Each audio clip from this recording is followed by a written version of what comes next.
Ryde Theatre is a large Victorian Grade II listed building located in the centre of the island's largest town. Its central clock tower forms part of Ryde's characteristic skyline. Its multiple clock faces and distinctive copper dome are visible for miles out to sea. This once grand Victorian structure had a number of uses throughout the years, but has remained empty for almost a decade since closing as a music venue back in April of 2010. Last summer we were tipped off that the building was accessible and took the opportunity to give the site a visit.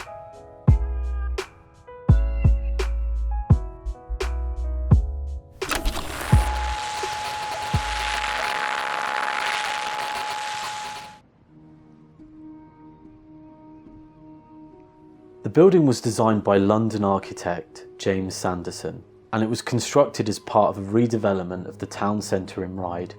Building started in 1830 and the site opened in 1831 as a market house and town hall. In 1868 the building was extended with a larger venue hall being added and also the central clock tower.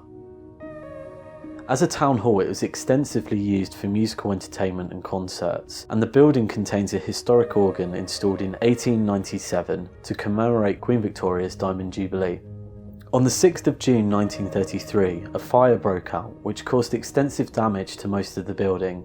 Many valuable pictures and the organ were lost during the blaze. The damaged sections were reconstructed, which allowed for many of the facilities to be updated, and a new organ was installed.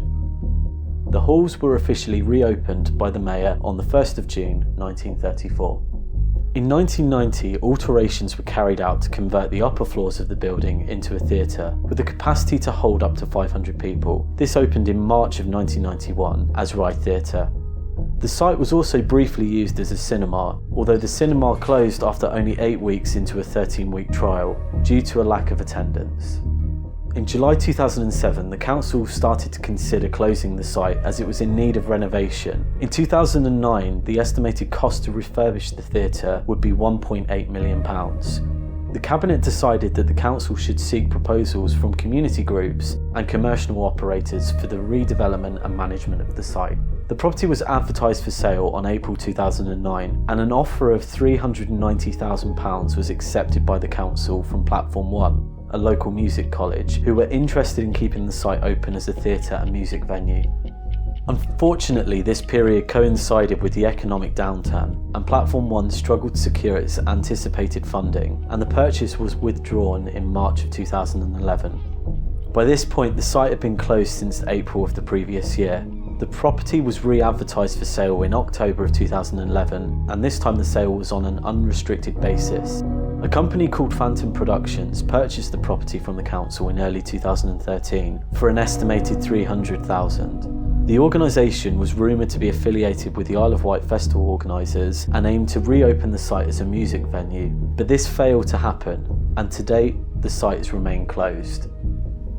During our visit inside, it was clearly visible that some work had been started to renovate the site, although it didn't appear as though much work had been carried out on the inside for quite some time. In March of this year, a feasibility study was submitted to Ryde Town Council by the Ryde Empty Buildings Group regarding acquiring and developing the site as a landmark cultural centre. The proposed plan is supported by the Isle of Wight Council's Regeneration Department. However, as the building is still owned by Phantom Productions, nothing can be done to reopen and restore this historically significant building without an agreement from the owners to sell the building.